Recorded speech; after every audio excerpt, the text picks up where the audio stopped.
Have you ever wondered what artificial intelligence is? You hear the term AI everywhere, and you're seeing people use it. It's being used in customer service everywhere. Companies are using it so they can be in constant contact with you and answering questions whenever you need, replacing your phone for calling people and making it easy for you just to go back and forth using Messenger. You're seeing it all over social. Our guest today is here to break down what AI means and what the future looks like for artificial intelligence. All this and more coming up next.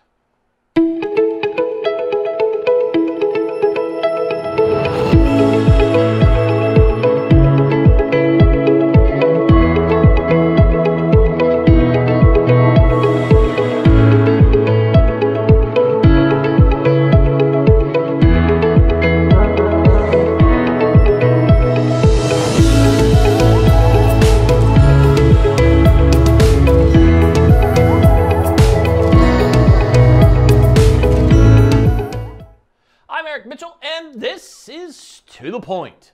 We're talking about tech today. I love tech, as many of you know or don't know. I have a background in working in the Silicon Valley. I absolutely adore technology. It's a great, great world to live in, and it's helped us build amazing, amazing things. So I'm a huge fan of tech. And it's always good when we have a guest on to break down what AI, or artificial intelligence, means. We all hear it, but does it mean robots? Does it mean humans like Data from Star Trek The Next Generation?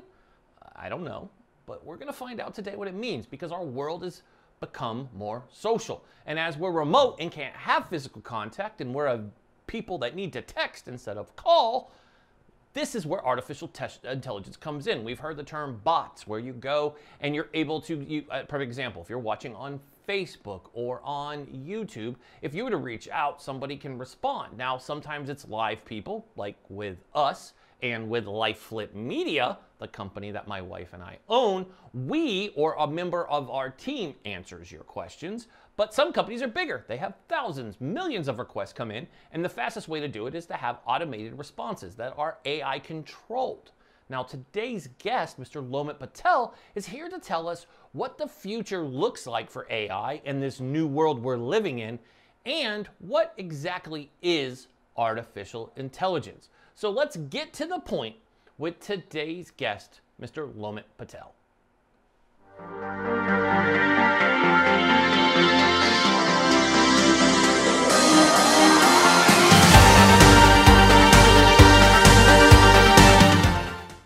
So let's get to the point with our great guest. I'm excited. Tech, it's such a good topic. So this Thursday, let's sit down. Let's get to the point here, and let's talk tech with Lomit Patel. Welcome to the show, Lomit. How are you doing today? I'm doing great, Eric. Awesome. Nice to be here. It's great. I'm envious you're down in my old neck of the woods in the Bay Area, the heart of the Silicon Valley. And you're in San Francisco, which is funny. I always tell people that I was in Redwood City, Palo Alto for all my time, right there off of High Street and University, which is right by famous Lead Hill Road, which everybody who's in the Silicon Valley knows that area, where it's VC Central. And you have a pretty amazing background. And for me, I geek out on it. You've been part of some amazing teams that have been acquired. Roku, TrustedID, Texture, which, I mean, Apple, anything Apple buys is usually liquid gold. And EarthLink, which that just brings back a lot of memories of being up in Northern California in Roseville and going by their big building.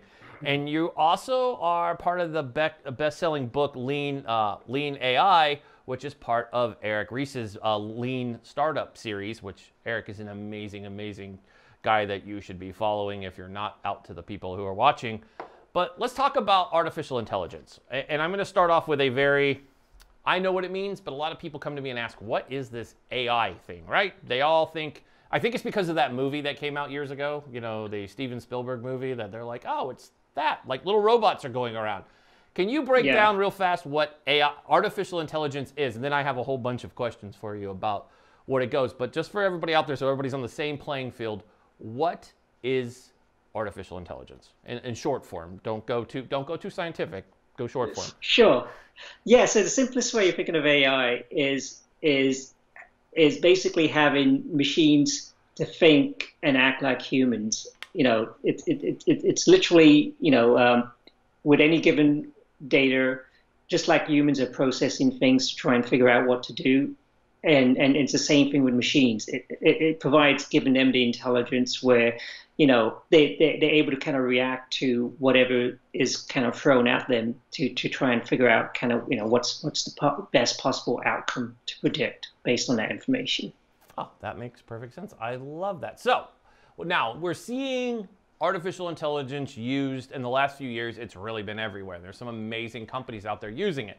But a lot of artificial intelligence has really become prevalent during COVID-19, with a lot of companies not able to actually man the phones and deal with customers, right? We're seeing it a lot in the customer service world, where going on and talking to a company, and I'm going to give a shout out to one company in particular that I deal with that I think has amazing AI, is Delta Airlines. When you deal with Delta now, it's hard. They're backlogged with travelers and everything else. So they actually have a dedicated AI text service that, and to get to a live person, you go through a series of pretty easy questions that this technology is answering back, like, oh, go here. And it kind of, it's come a long way. Let's just put it that way, from AI I remember seeing when I was working in Palo Alto to what you're doing. And I mean, and again, you've worked with big brands. I mean, Roku isn't a small brand to be talking about when it looks at growth. I mean, they're in a very heavy competitor spot, sitting there with, of course, Apple and Amazon, who seem to own the streaming service world, but they're doing just fine. I see a lot of people on Roku, and Roku has those channels that a lot of people are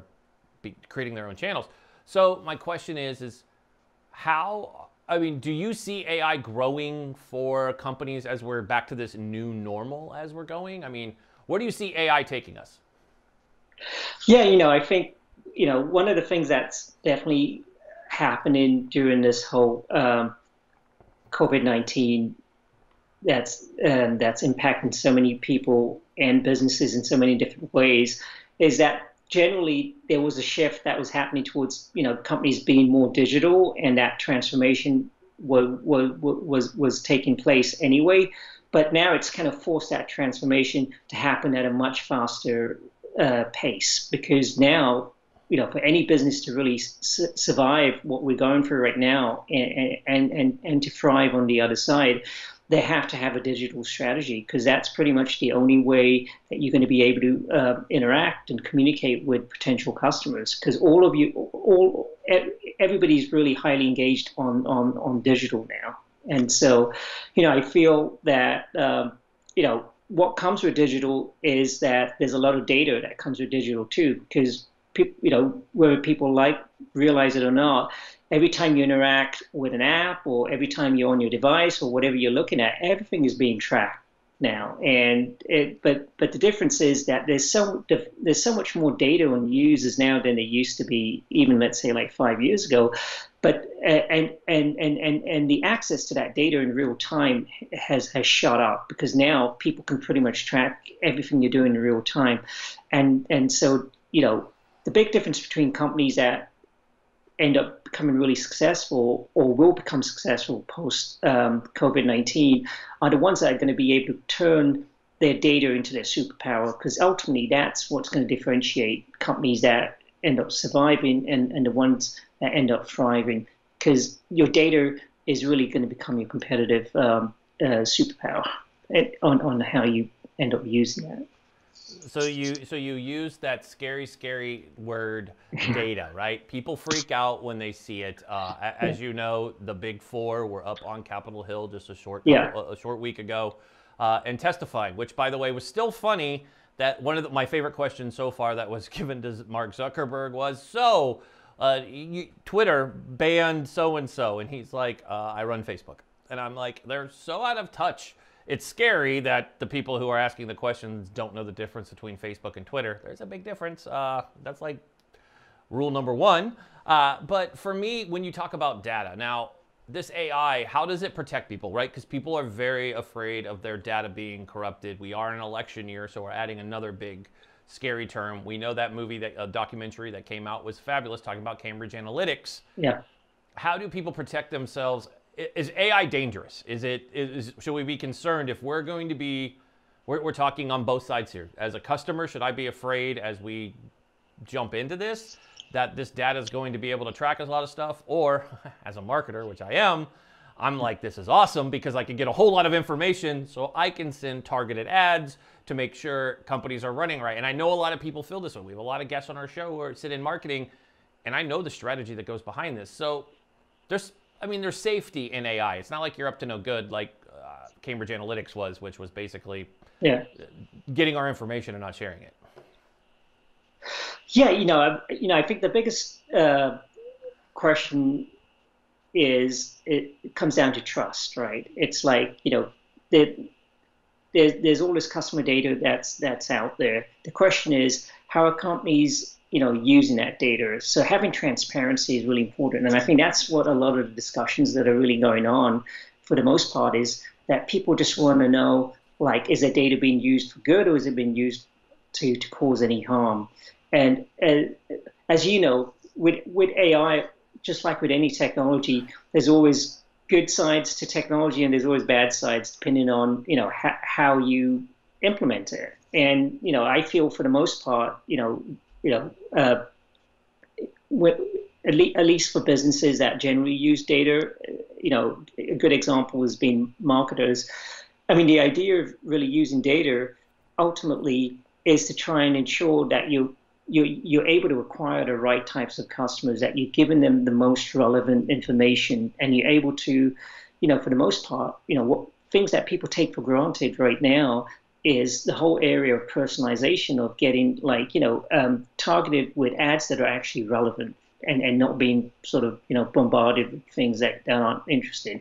And then when you get into products or services that you use, getting things that are personalized and tailored to what you tailor an experience to what you're really looking for, at the end of the day, it really saves you a lot of time and frustration too. And a lot of that isn't really possible unless data is being used responsibly to deliver that type of experience for customers. But at the same time, the other thing that customers need to realize is that, a lot of these companies that do offer these services, for example, social networks, which have been really important, especially during the pandemic. It's the way for you to stay connected with your friends and family. I mean, these businesses aren't they're not nonprofits. They have expenses, and there's a lot of expenses that go into all the server capacity and all the people that support those services, and a lot of that really comes from advertising revenue. And so, what they are trying to do is kind of do a trade-off where you're sharing data, where you're creating these profiles, you're letting them know what you like, what you don't like, and in exchange for that, they're taking that data and they're trying to find relevant advertisers that would be interested in targeting you with relevant products and services in exchange for them to monetize your data. But in lieu of that transaction where they're monetizing your data, they're giving you all of this free services. So as I said, at the end of the day, that nothing comes for free. So the choice really comes down to, the other flip side of that is you can really withhold your data, but then are you willing to pay for a lot of these services that a lot of people are expecting to come for free? Because for the most part, it's come for free at a cost of where your data is being used to really enable these companies to monetize you.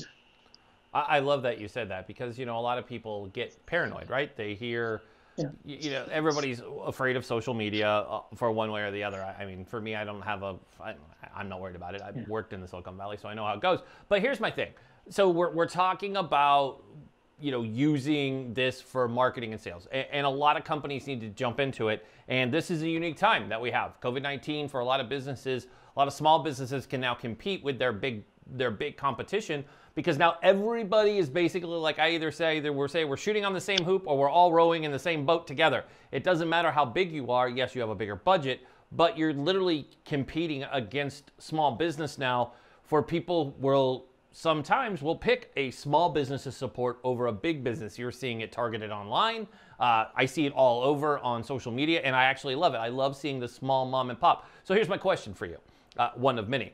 But answer this: what's some advice, just like maybe 2 or 3, that new businesses, these small businesses that probably haven't got into AI, they probably saw it before, and were like, we should probably get into that.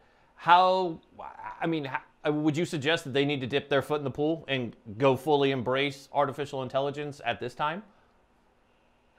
Yeah. So what I would say is, one thing is that people are using AI right now where they don't even realize it. So, just to kind of put that out there.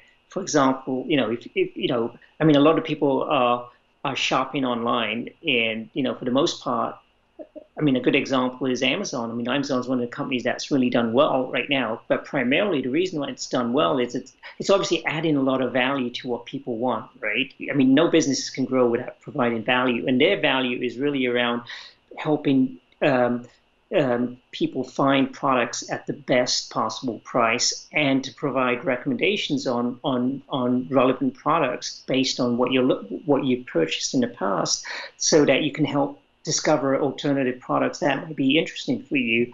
And a lot of that is based on data and AI working in the background, where they're tracking all of this purchase history and browsing history that you're doing to really come up with all of these recommendations. And for the most part, I don't think anybody's going to, who uses Amazon is going to say that, that they don't really like, the way Amazon is using that data for them. Yeah. But but that's one case where where they're using it really sophisticatedly. But for any business, at a minimum, if you're running a business, you should leverage the AI that's already built into like different advertising platforms that already exist, like Facebook and Google. For the most part, to activate that, it's not that complicated, but what it requires is, first of all, you want to have a clear definition of what success is. So, if you're spending money on advertising to either drive customers to your website or to drive customers to your store, just have a clear definition of what success is, and then provide, because for the most part you have customer data on who shops with you, and that's great because with your customer data you'll be able to at least figure out, hey, this person spends more money with me versus this person. And if you just do the simple analysis of just grouping customers into, hey, this is our best customers versus these don't spend as much, but so you come up with a good, better, best on who those customers are, and you share that data with somebody like Google and Facebook. Google and Facebook will be able to create lookalike audiences based on taking those seed data that you provided, and do a pretty good job for the most part to help find other users or potential customers that could be equally as valuable for you as the ones that you already have. And that just requires integrating your data, making sure you have good clean data, and just sharing that data with Facebook, and clearly just defining what you want it to optimize towards, whether it's to a cost to acquire a customer, or it's a cost to drive a registration or a lead, or now you can even optimize towards revenue too. For example, if you want to spend $1, what kind of ROI or return on ad spend do you want to look for? And you can set a target. And so, for example, if you want to spend $1 and you want to recoup $1, then Google will try to target the highest quality of users who are most likely to spend, and give you that return in a pretty short time frame. But I would say the starting point is just have good data, and just be open to sharing parts of your data that make sense to really activate AI with a lot of these different partners. Awesome. And one thing I have seen, and we were talking about COVID at the beginning here, so I want to kind of keep it prevalent, is the healthcare industry, because costs, obviously, and you're seeing AI heavily out there. And I know that's not your specialty, obviously, we're talking, but I'd love your insight in it. I mean, you kind of cover everything AI, so I feel I can ask you just about any question. So how are we going to see this help? They say it keeps costs down. They say that it's better. I mean, kind of walk us through why. I mean, we have a lot of doctors on our show.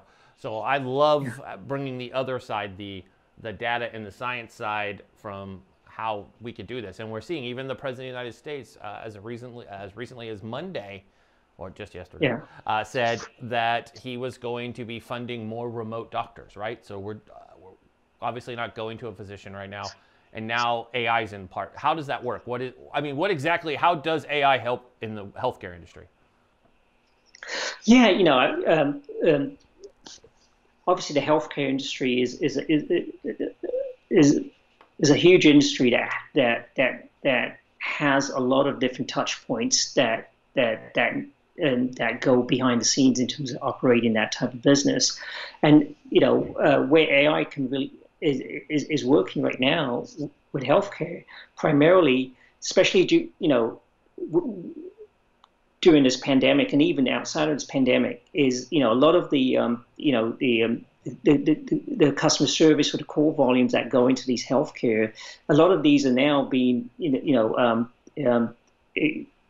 being managed by AI systems where they're able to try and find the most relevant answers to the questions that people have, and it saves by having those questions answered by a machine saves a lot of costs instead of having to employ people to answer those questions. But it also frees up a lot of people that could be focusing on other things versus trying to answer, for the most part, they say like 80 to 90% of the questions that most people call in for, are usually the same thing. So machines are well trained to try and handle a lot of that. The other part is, where AI is helping, and I'll take it one step further, is this whole thing around this race to find a vaccine. We know everybody's trying to find, is working really hard.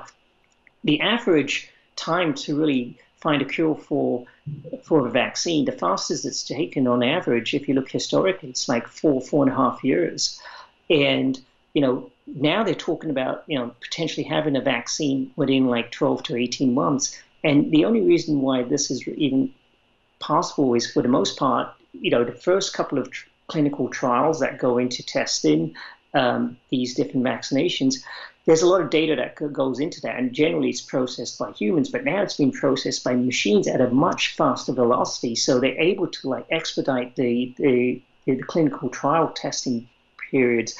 And so now, a lot of these are now going into phase 3, which generally wouldn't have even happened if we never had AI.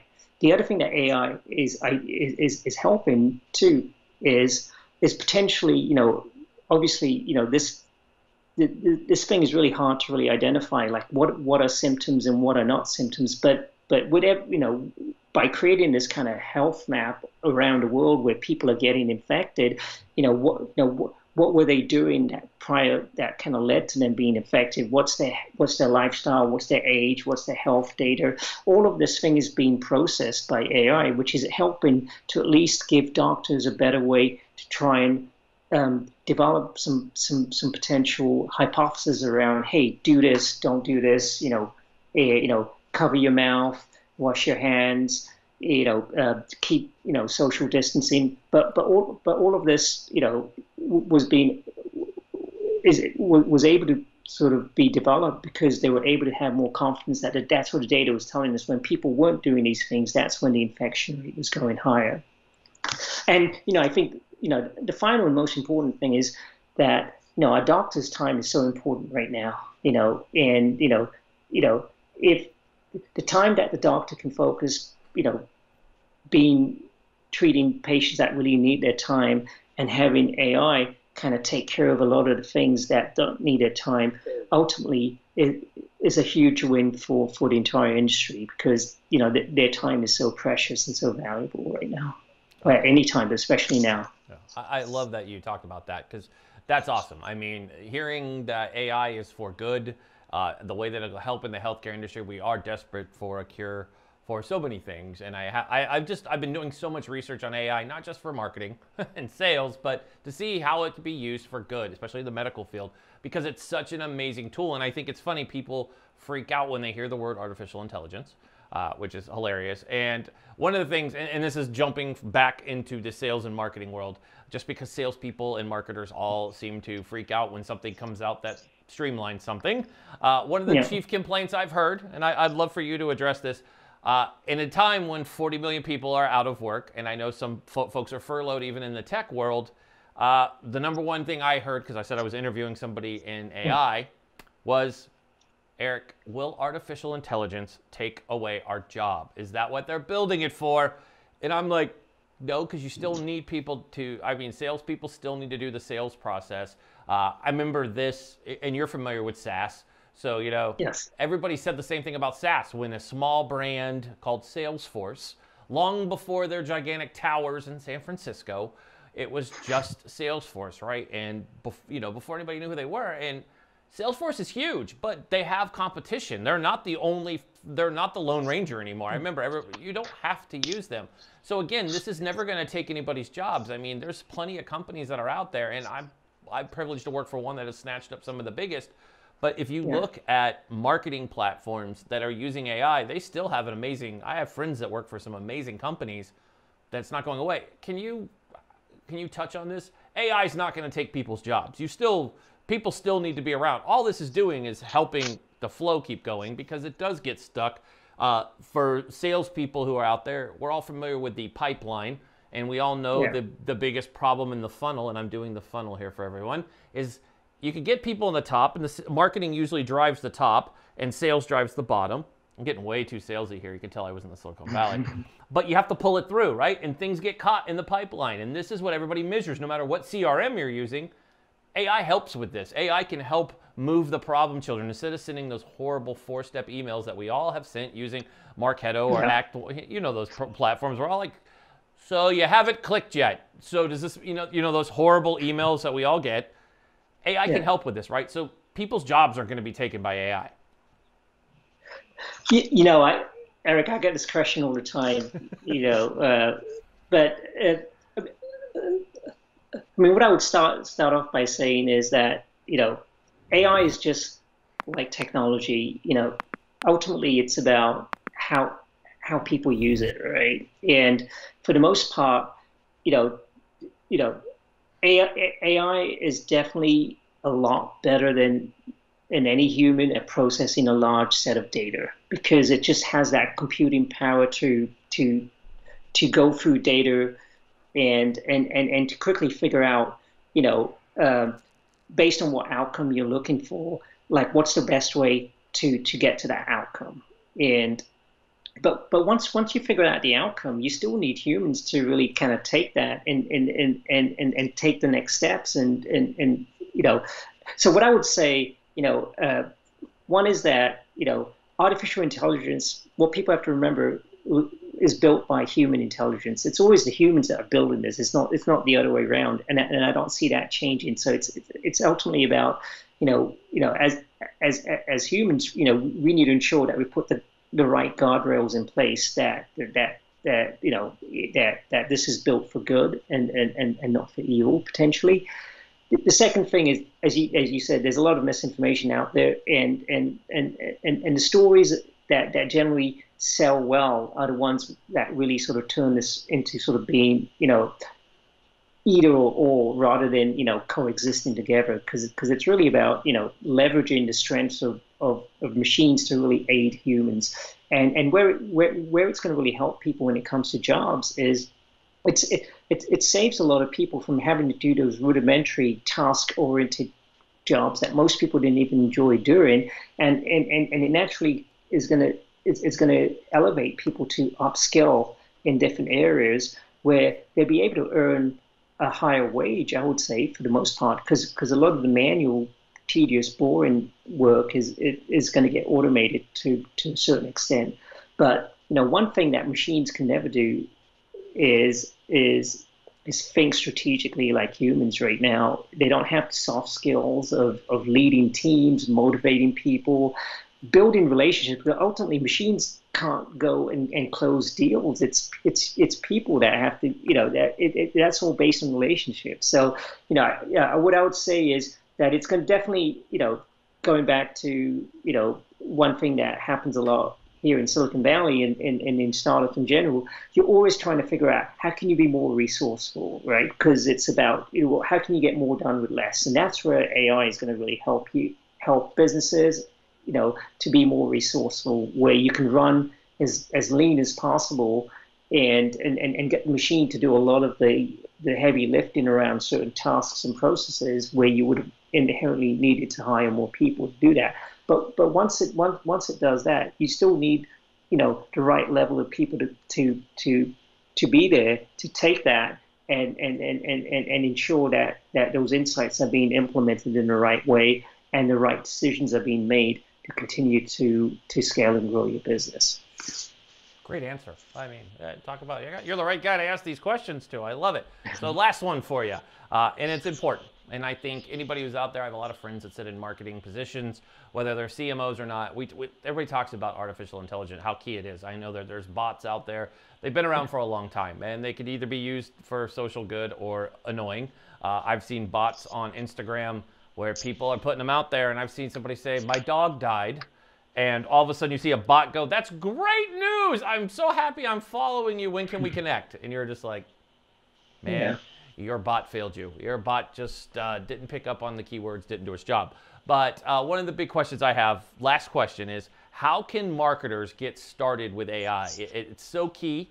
It helps sales teams out. I come from a both background, so I understand how key, especially Silicon Valley, marketing, sales, they go hand in hand now more than ever. You need marketing to drive traffic because you're not able to go to the offices, all those things that were so key, all these amazing conferences. It's hard to believe that we won't have a Dreamforce this year, like physically in downtown San Francisco, which I've attended every one of them. It's just weird to not have that this year. How can marketers get started using artificial intelligence? It's so new to so many. How do they get started? Yeah, the key to get started is really integrating all your data into one place. That's important because AI can't really function without having good data. And for the most part, companies, as you mentioned, have CRM data that lives in one place and probably have acquisition data that might live in a different place. And if they're cross-platform, like on mobile or desktop, that data lives in different places. So the starting point is integrate all of your data into one place. And once you have your data in one place, then ensure that you have, either you're leveraging AI that already exists in some of the different platforms that are out there, or consider trying to, leveraging some SaaS AI technology out there that can kind of sit between you and the different platforms, because ultimately you want to be able to try and automate as much of the tasks and processes that come into managing and executing those different marketing campaigns that your teams are running, and kind of take a look at holistically, at the entire customer funnel to really figure out, how can you get better and smarter using AI to help you acquire the right customers? How can you get better and smarter around, what's the right advertising messages that you're going to use to target them with, and how can you get better around better engaging and retaining customers when you acquire them, so that you can continue to monetize and grow that lifetime value as much as possible. Perfect. I mean, this has been great. I love geeking out on all this stuff. I am such a fan of AI. I see a lot of people talking about it. I see a lot of successful sales teams out there that are using it to their benefit, and they're just cleaning up. There's some amazing tools that are out there. So this is just outstanding. I thank you so much. So for folks that are out there and they want to learn more about you, where can they get more information and connect with you? You are an amazing public speaker. Obviously, you're part of the Lean In series with Lean AI, which is a great read. Tell folks how they can get a hold of you. Yeah, best place to get a hold of me. I'm very active on LinkedIn, so connect with me or follow me on LinkedIn. I'm always putting a lot of information out there around AI, which is basically my name, Lomit Patel. And I also have a blog where I'm actively posting a lot of articles as well. And that's really as simple as lomitpatel.com. So both those places are a great place to keep in touch with me. Awesome. And your book we can get on Amazon, as you can get all books, right? That's the official place to get Yeah. yeah, Amazon's the best place to get it. Right? I always tell people, like, where do you get books at? I'm like, Amazon. Maybe Barnes & Noble, I understand they have a website. Our guest yesterday, Lawrence Cooper, or Cooper Lawrence, not Lawrence Cooper, she's going to laugh at me. I called her that. But Cooper Lawrence, her book, and we were laughing. I'm like, wherever books are sold, or on Amazon and Barnes & Noble, because those are the only two I think that are left in the world. And it's funny to see the way that they rank each other. They both think that they're #1 in selling books. I just think it's funny anybody competes with Amazon. But I want to thank you so much, Lomit, for joining us today. It's been great, very insightful. I had a lot of questions about AI. Hopefully our audience has enjoyed. If they need to get a hold of you, they know to go to your website. And I love that you said LinkedIn. That is a great place to connect with everybody. And make sure if you do connect, send a personal message to Lomit. Don't just be one of those people who smashes the button. Say you heard him on the show, so he'll connect with you. Make a personalized message, folks. So Lomit, thank you so much for joining us today. And everybody else, we'll be back right after these messages.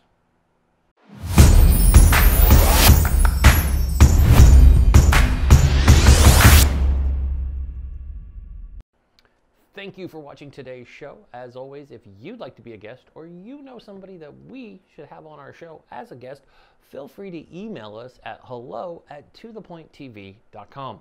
We look forward to hearing from you. And you can also email us if you have a complaint, want to give us kudos, high fives, or if you have an additional question for a guest. Feel free to email us again at hello@tothepointtv.com.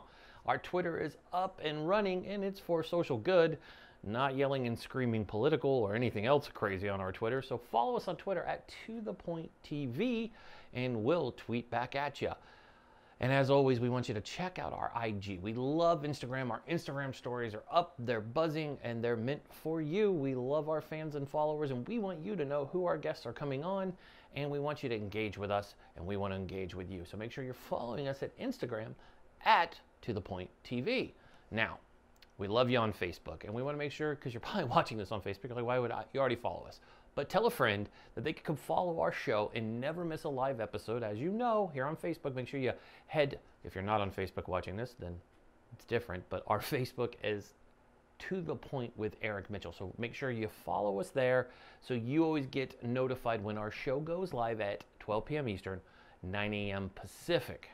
Now, for the folks over on YouTube. Now, YouTube, we love our YouTube, and our channel is growing, and we love you there. Now, if you missed the live show at 12 p.m. Eastern, you can catch the premiere, which is re-recorded. The premiere on YouTube goes down every day at 6 p.m. Eastern, 3 p.m. Pacific, and simply just go do that. So remember, with YouTube, what we want you to do is smash that like button, hit the subscribe button, and flick that bell. That's right, hit the bell.